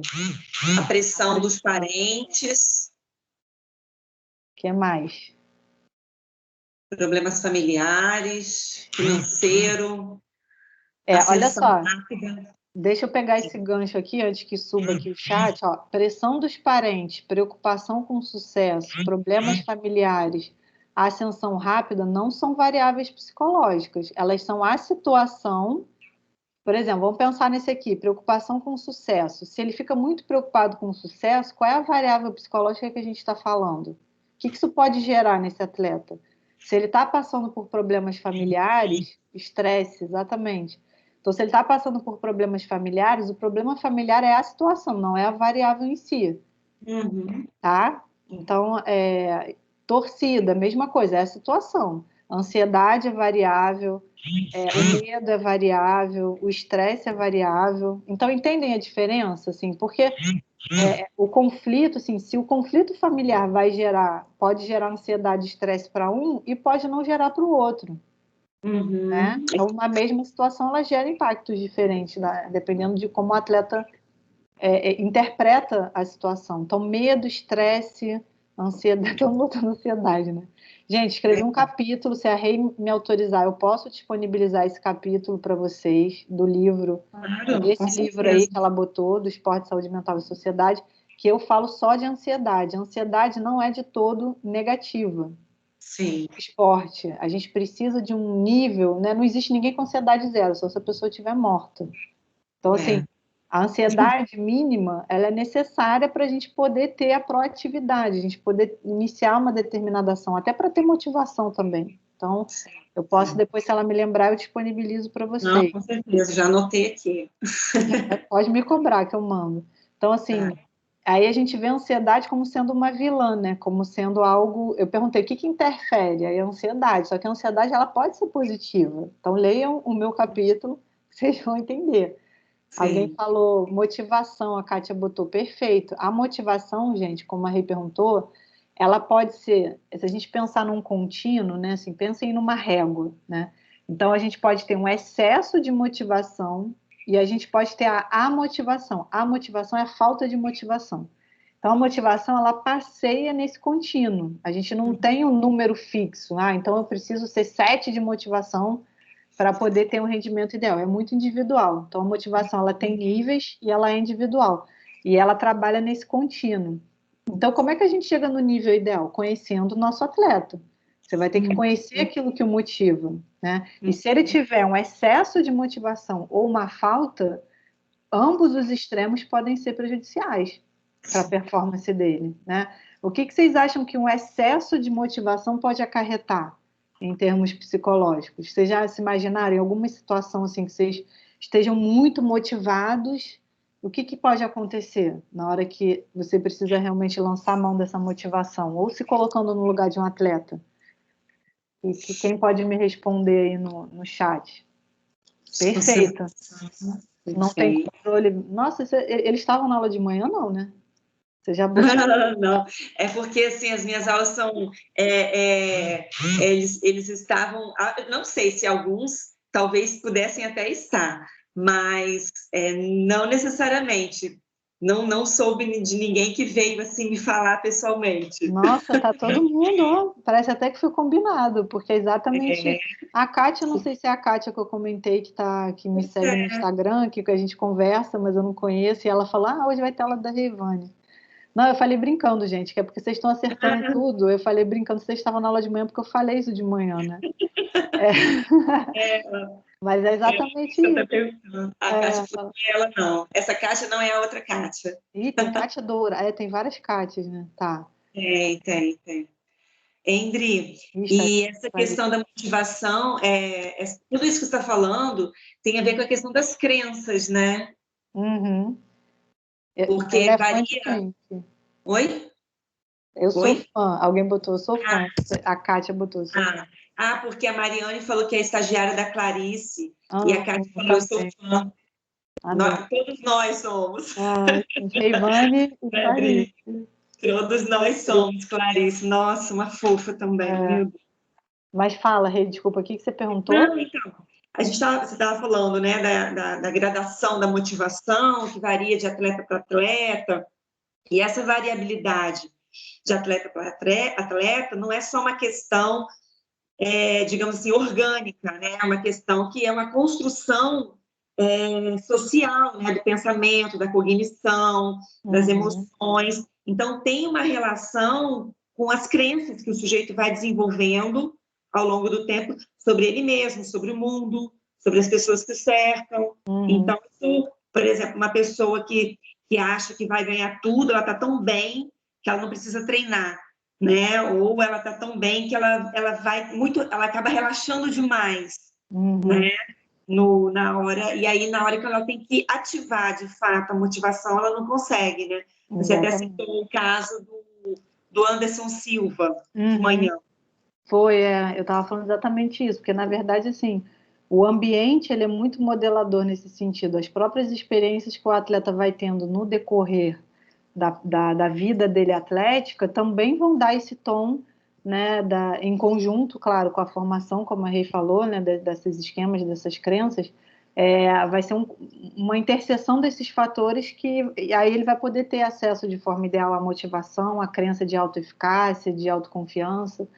Então, assim, você imagina um atleta que só tem, por exemplo, experiências negativas, né, de resultado, vamos supor, se ele não tem um esquema de crença, né, de uma autoconfiança, dele entender que não, ele tem capacidade, ou que ele acredita naquele potencial dele, né, de que ele pode chegar em determinado lugar, ou ele pode dar a volta por cima, ou ele pode superar, a própria experiência poderia ser determinante para ele então parar aquela prática, né? Se fosse só o ambiente, né? Mas existe o sujeito ali na sua constituição estruturante enquanto personalidade. E esse exemplo que a Rei falou, que eu falei de manhã do Anderson Silva, assim, foi um exemplo mais didático, mas assim, hipotético, digamos assim, porque eu não conheço, né? Mas foi muito falado, não sei se vocês lembram na época, ele era um cara, né, tipo, multicampeão, não tinha quase derrota, né, no MMA, e houve uma luta na qual ele, supõe-se que ele, muito autoconfiante, ele baixou a guarda, o que deu a entender que talvez ele tivesse menosprezando o adversário, porque o excesso de autoconfiança tem essa característica, né? Uma das características é exatamente isso, a perda até de concentração, a pessoa não fica tão ligada porque vai ser fácil, né? Essa competição, esse adversário aqui já ganhei mole. E foi uma interpretação que fizeram da luta dele, né? Que ele fez corpo mole, que ele estava muito autoconfiante. Ele baixa a guarda e ele vai, toma um golpe e ele perde essa luta, né? Num ato, numa atitude que não era muito dele, né? De baixar a guarda, de... Então, assim, até que ponto também a autoconfiança tem esse lugar de importância, porque ela também determina, ou pode determinar, né, o decorrer ali da trajetória de uma luta, de uma competição, né, que é exatamente isso. Então, encontrar esse ideal também é um processo. Por isso que eu falo que o meu trabalho ele é de médio a longo prazo. Porque não adianta o atleta chegar para mim e falar, não, eu tenho uma competição semana que vem, que a gente falou isso de manhã, né, que ficou o bombeiro, né, para apagar incêndio. Apagar incêndio. Já aconteceu, eu tive em 2012. 2012 que foi Londres. A Olimpíada acontece mais ou menos em junho, julho, né? Foi julho, acho que meados de julho. Em abril, eu tive um atleta da natação que me procurou para fazer o trabalho para a Olimpíada. Eu falei, olha, quase que eu não falei isso, mas eu falei, eu não faço milagre, né? Assim, como é que eu em 3 meses vou preparar um atleta para uma Olimpíada? O cara está treinando há 10 anos e o que o meu trabalho vai representar em 3 meses diferença para ele ali? Não tem como, né? Então, não tem fórmula mágica, é trabalho. Você não constrói um músculo, uma força, uma parte física em uma semana, né? Então, é isso que eu costumo falar para eles. Quando você vai procurar um fisiologista, um preparador físico, e você precisa ganhar massa magra, você precisa estar forte. Você não vai esperar que isso aconteça em uma semana. Com a parte psicológica é a mesma coisa. Você não vai construir um atleta mentalmente forte, com mindset, que agora é o termo, né? O mindset enfim, preparado, voltado para alto rendimento em uma semana. Sim. Inclusive, se alguém te prometer isso, eu falo para ele, se alguém te prometer isso, você já desconfia. Porque Sim. Ou é charlatão ou não sabe o que está falando. Ou é alguém querendo tirar o seu dinheiro. Então, a gente tem que ter muito cuidado com isso, porque você também mobilizar o atleta nesse sentido emocional, às vezes até uma crença que pode ser disfuncional, que me veio agora o exemplo na cabeça. As pessoas, às vezes, por exemplo, você pega um atleta que pode ter toque, eventualmente, e aí você dá para ele 1 milhão de atividades, você dá para ele 1 milhão de calendários, você dá para ele 1 milhão de tarefas. Você está, muitas vezes, reforçando aquela disfunção, né? Então, assim, pode ser assim, sofrido para ele ter que corresponder. A gente acha que ele está... não, ele está bem, ele está performando, mas qual é o preço disso? Se ele está em sofrimento psíquico, você não tem ganho. Essa que é a questão, eu acho, do esporte de alto rendimento. O ganho não está só na medalha, mas é o ganho que vem a reboque o quê? A satisfação, o prazer, o reconhecimento. Cara, quem não gosta de ganhar? É muito bom ganhar, mas que venha junto a saúde mental desse atleta também. Ele não precisa ganhar a um custo de não ter, de ter sofrido, de ter passado por um nível de estresse muito grande, porque a conta vem. A gente sabe disso, né? A conta chega, né? A conta chega. Eu até falei isso na aula de manhã de uma atleta que eu acompanhei, que teve depressão, né? Assim, diagnosticada. E é uma atleta que eu acompanhei que para mim foi muito emblemático, assim, me marcou muito. Eu trabalhei com ela durante 8 anos e ela teve o acompanhamento, assim, primeiro que se não fosse o esporte, assim, a gente já sabe dos benefícios, né, da atividade física, como recursos, né, terapêuticos, né, no caso de depressão, ansiedade. Então, acho que teve um papel fundamental, porque ela não tinha uma depressão grave, mas era de leve a moderada, e ela não faltava um treino. Mas ela estava em sofrimento por questões extra o esporte, né? Questões familiares, estrutura familiar. E aí chegou um momento que eu falei assim, bom, eu preciso sim, essa atleta precisa de mais um suporte, né? E aí eu acionei um psiquiatra, na verdade foi uma psiquiatra, para poder fazer essa análise de uma outra perspectiva, que não fosse só a minha como psicóloga do esporte, e ela tinha uma psicóloga clínica, né? Então, foi quase uma força-tarefa, digamos assim. Então, essa menina, ela passou por uma avaliação, o psiquiatra fez o acompanhamento, e quando entrou com a parte medicamentosa, teve que fazer um acompanhamento, porque demora, né? A gente falou disso de manhã, precisa de um tempo, né, para a medicação começar a ter efeito, só que existem os efeitos colaterais, então ela começou a ganhar peso por conta do efeito colateral, e aí ela ganhando peso, o esporte dela é um esporte que demanda uma estética corporal específica, que não é uma atleta acima do peso. Aí, se ela tomasse um remédio que não tivesse esse efeito colateral, mas era um remédio que deixava ela verborrágica, então ela não parava de falar no treino. Então, aí ficava essa discussão mesmo, né? Então, falava para a técnica, tá, o que seria ideal? A gente tem essa atleta nessa condição, é melhor ter ela falando sem parar, ou é melhor ter ela com efeito colateral, né, de ter ganho de peso, né? Onde é que ela se sente mais confortável ou menos desconfortável, né? Então, foi um caso assim que teve essa condição, né, de terem 3 profissionais atuando. E para quê? Para minimizar esse sofrimento. E ela não, o esporte, ficar sem esporte não era uma atenção, uma opção. A possibilidade, né? Possibilidade. E isso teve uma série de impactos, porque tem a medicação, você tem doping, né? Então tem que ter recomendação. Eu dava muito esse feedback para a psiquiatra, né? Do tipo, esse lado do esporte, né? Tipo, essa nuance, isso é muito específico. Olha, tudo bem, ela tá. Agora ela não tá ansiosa, porque ela tinha depressão e ansiedade, né? Quase uma comorbidade mesmo. Então, assim, tá, agora ela não tá ansiosa, mas ela tá letárgica.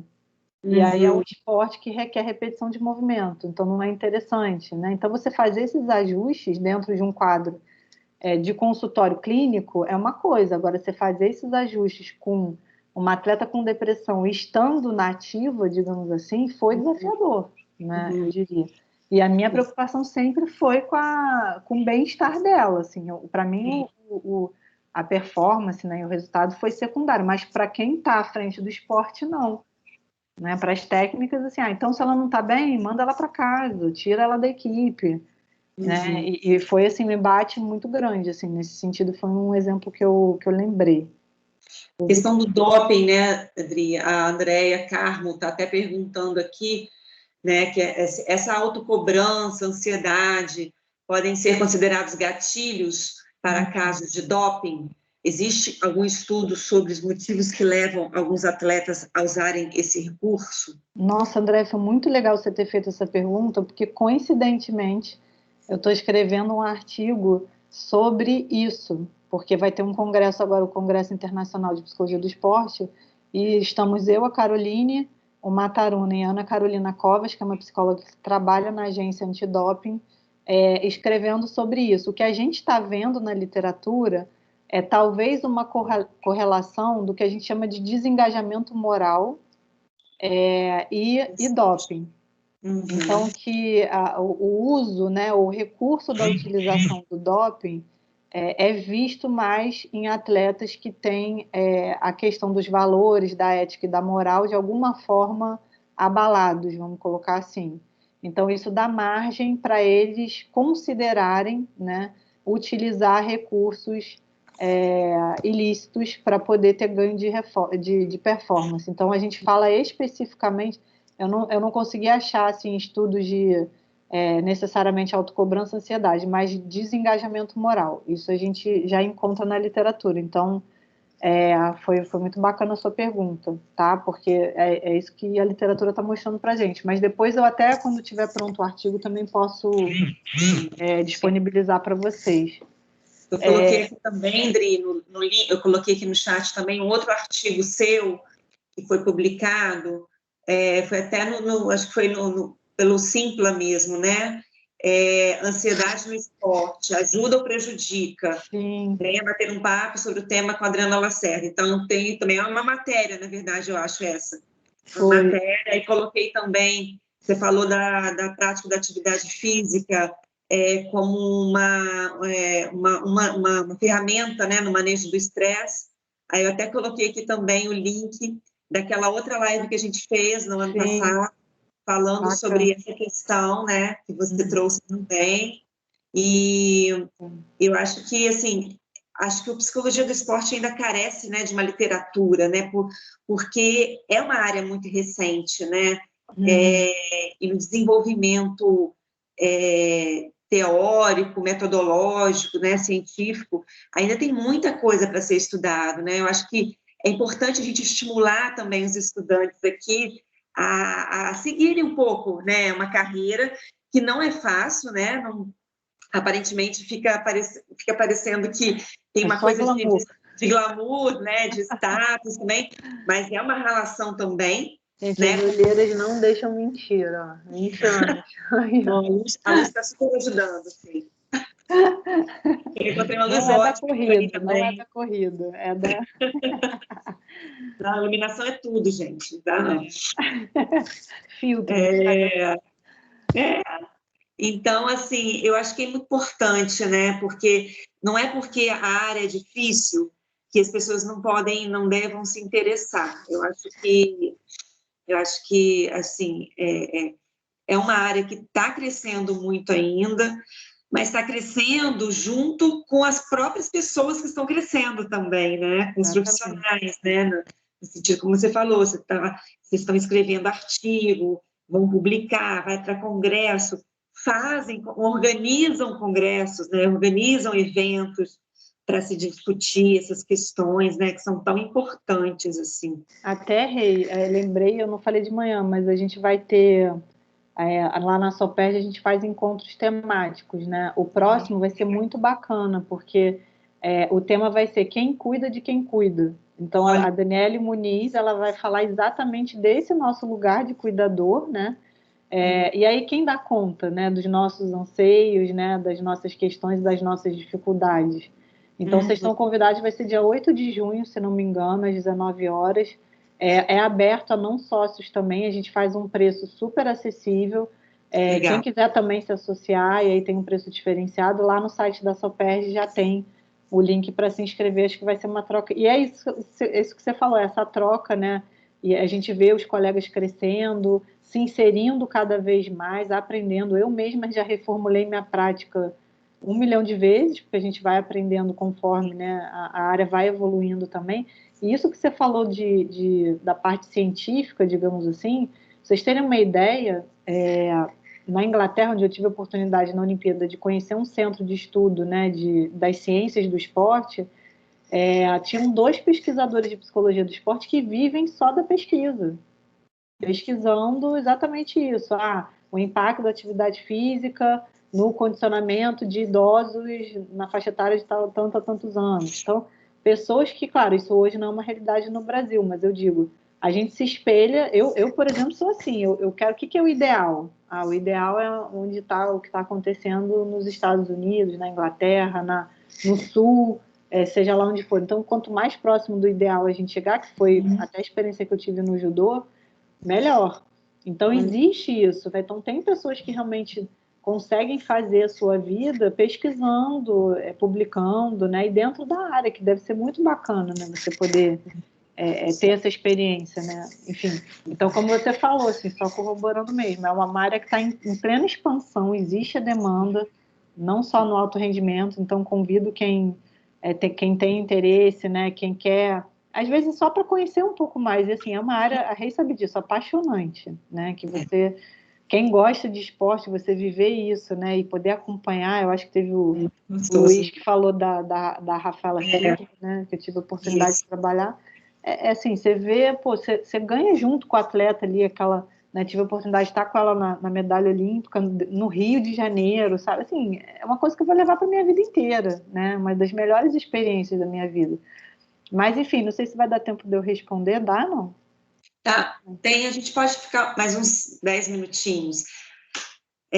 Mas aí eu vou colocar, então, essa questão aqui que o Luiz Cláudio colocou, né, em relação à própria Rafaela Silva, né, considerando a sua experiência com a judoca, que veio de uma condição bem carente, que tipo de intervenção foi necessária e quais as habilidades psicológicas que ela possuía e fizeram dela essa campeã.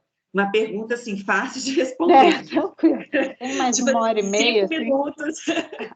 Luísa, eu não sei se a Adriana vai conseguir responder tudo agora, mas a gente vai ter outras oportunidades, e como a gente já falou aqui no início, né, tem o site dela, tem o livro, tem vários, eu coloquei vários links aqui também no chat, então vocês podem... só uma palhinha, com certeza. Eu vou Então, deixar, Dri, sabe, aquela isso, degustação. aquela bombinha assim para você cutucar a pessoa, né? Até tenho, eu acho que no meu YouTube, eu não tenho muito vídeo lá não, gente, não sou que nem a Rei não, mas eu acho que tem 2 vídeos da Rafa lá falando sobre o trabalho que a gente fez. Se depois o Luiz quiser, aí acaba de ver, tem um spoiler lá, entendeu? Mas, Sim. enfim, isso que você perguntou, Luiz, assim, não quer, o que eu penso, né? A gente vai ter, é claro que a tendência é interpretar que a condição dela enquanto desfavorável, carente, né? Uma mulher negra, pobre, de comunidade, homossexual, né? Ela já falou disso, da história dela, uma história muito bonita, assim, da onde ela chegou, de onde ela veio para onde ela chegou, mas não quer dizer, se não a gente fosse pensar assim, né, todo atleta que vira campeão olímpico, né, o que vira um grande campeão, ou que tem grandes feitos, necessariamente precise passar por uma condição desfavorável, digamos assim, para poder tirar, então, e desenvolver essas competências. Eu acredito que tem competências, claro, que são inatas, que são aprendidas, né, ao longo da vida, a vida, né, fornece, né, essa experiência, assim como a parte da constituição da personalidade. Então, a Rafa, ela já tem traços de personalidade, ela é muito concentrada, então, assim, quando eu pego o meu atleta para trabalhar as habilidades psicológicas, a concentração é uma delas, a gente já consegue perceber, né, se a pessoa tem uma facilidade maior para aquilo ou não, né? Eu tenho atletas que são, já faz parte da personalidade dele ser autoconfiante, por exemplo. Então, a gente vai ajustando o trabalho em cima disso. Então, a Rafa, ela tinha essa característica uma facilidade atencional, né, de concentração, e eu fui só potencializando isso. Foi um trabalho específico com um recurso do biofeedback, que não vai dar tempo de eu explicar aqui, mas nada mais é do que um sistema de controle psicofisiológico. Então, eu trabalhei muito com ela a exposição de imagens, né, de atletas que ela possivelmente ia ter, que ela ia lutar na Olimpíada, porque na Olimpíada você sabe exatamente os atletas que vão estar, né, enfim. E aí a gente ia vendo as lutas, e ela se imaginando, trabalhamos muita mentalização, muita visualização, e essa autorregulação emocional dela vinha pela capacidade dela de se concentrar para poder, então, chegar num nível que a gente fala de coerência cardíaca ideal. O que, que é? É como se fosse assim, ela consegue controlar, eu não gosto da palavra controle, não, mas ela consegue manejar a ansiedade dela, aprendendo um recurso, que é a respiração diafragmática. E o biofeedback, ele te dá o feedback em tempo real se você está conseguindo fazer isso ou não. Não sei se ficou claro. Mais ou menos isso. Então, é o feedback em tempo real de um mecanismo, né, psicofisiológico que você tem, e você tem o feedback na tela do computador. Ela joga um joguinho, no caso dela, ela via as imagens, e a gente ia trabalhando a respiração diafragmática para que ela pudesse ter esse manejo, né, da ansiedade. E ela colocou isso, né, como sendo realmente um diferencial. A gente fazia todos os dias, eu estava com ela na concentração, né, antes da Olimpíada, porque o judô a gente não fica na Vila Olímpica. O judô ele fica afastado. Então, no Rio, quando teve a Olimpíada, a gente ficou em Mangaratiba. A sede, né, o polo do judô foi Mangaratiba. Então, todos os dias, durante um mês antes, a gente já estava em concentração para os Jogos Olímpicos, e a gente fazia exercício de concentração todos os dias. Todos os dias. Uma grade numérica que tem, que é um dos exercícios, e ela sempre muito bem, né, nos resultados. Isso eu estou falando porque ela mesma coloca no vídeo, né, enfim, isso é público. E aí foi a junção dessas duas coisas. Então, ela teve o desenvolvimento. Isso eu estou falando de um trabalho que não foi só de uma semana, tá, gente? A gente já vinha fazendo, porque isso é uma coisa, né? Você não vai inserir na rotina daquele atleta um recurso que ele nunca tenha trabalhado, faltando 2 semanas para ele competir. Você não sabe qual vai ser o impacto disso, né? Se isso vai gerar mais ansiedade, se vai gerar menos. Então, eu acho que quando ela foi percebendo que ela tinha esse autocontrole, né, da parte atencional e da parte do manejo da ansiedade pela respiração, isso afeta também a autoconfiança, de você saber que, eventualmente, se você ficar ansiosa em excesso, você já tem o recurso treinado, vamos colocar assim, né? Você já sabe utilizar aquele recurso. Sim. Então, foram os 2 pontos, a concentração e a ansiedade, que a gente massificou muito. Então, e é claro que tinha algumas habilidades, como você bem colocou, que já eram da personalidade dela. Se a Rafaela ela não gosta de perder uma porrinha, se você for jogar porrinha com ela, ela não gosta de perder. Ela é muito competitiva, o que para um atleta de alto rendimento pode ser um aspecto muito positivo, né? Então, ela é muito guerreira, ela é muito competitiva, e isso nesse cenário, né, de uma luta é muito bom, né? Sim. Não sei se eu respondi, mas depois, se quiser saber um pouquinho mais do biofeedback, enfim, desses recursos, tem também lá no vídeo que ela fala. Sim. É tão bonitinha ela falando, que ela fala do jeito dela, assim, como ela entendeu o trabalho. Eu estou usando a terminologia técnica, e ela fala, tinha que ter uma luzinha lá verde, eu tinha que ficar no verde, eu era muito elogiada pela Adriana, não sei o que eu estava no verde o tempo todo. O verde é porque ela estava na coerência ideal, né, coerência cardíaca. Então, foi assim, muito bacana, me marcou muito o trabalho com ela, assim. É um treinamento, né, Adri? Assim, você falou que estava mais ou menos um mês na concentração, sim, mas esse trabalho já vinha sendo realizado há bastante tempo, né? Exatamente. Como você disse, não é algo que é feito de uma hora para outra, né? E acho que um dos grandes desafios do próprio psicólogo é se dar conta disso, né? Porque muitas vezes a gente vê também, a gente fala sempre muito do outro, né? Que o outro é deslumbrado, que o outro não tem mais consciência, mas a gente vê também muitos profissionais, né, no mercado de trabalho, entre eles psicólogos, que também não têm essa consciência, né?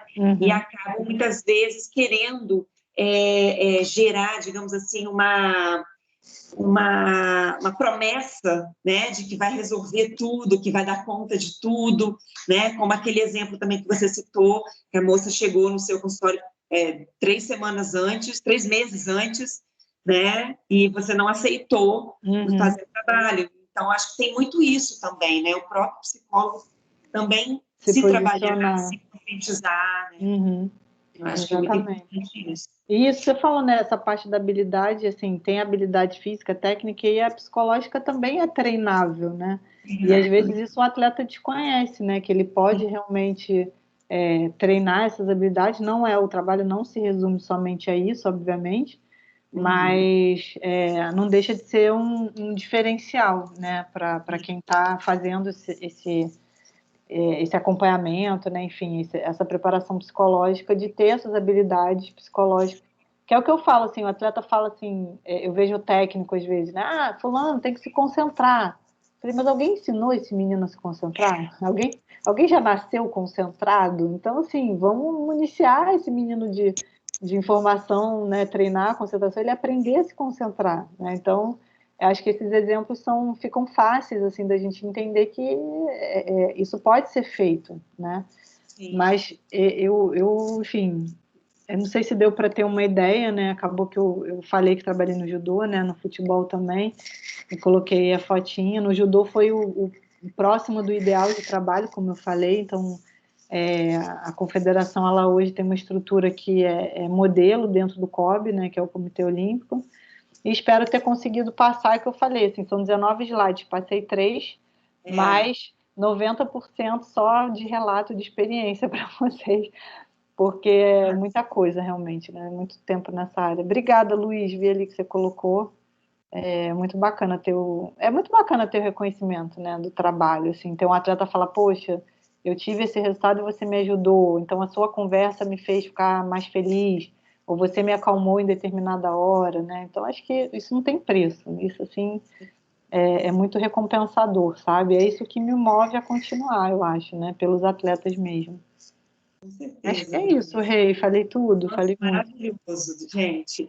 Eu acho que assim, a experiência da Adriana é ímpar, né? Ela teria aqui milhares de outras histórias, acho que até em relação à questão literária, você poderia fazer um livro também de contos, de experiências, que eu acho uma ideia muito legal. Eu já pensei em fazer isso também da minha parte, porque eu acho que um livro de contos de experiências, assim, com uma abordagem um pouco mais coloquial, assim, é isso, né, que você apresentou hoje, que na maioria das vezes, nas aulas, nos cursos, né, é sempre tudo muito rigorosamente planejado, né, e eu acho que a intenção aqui hoje foi exatamente essa, né, trazer você, falar da sua experiência, né, falar da sua... e tudo que viesse, né, porque eu acho que o que vem à sua mente, as suas associações, para a gente vai ser,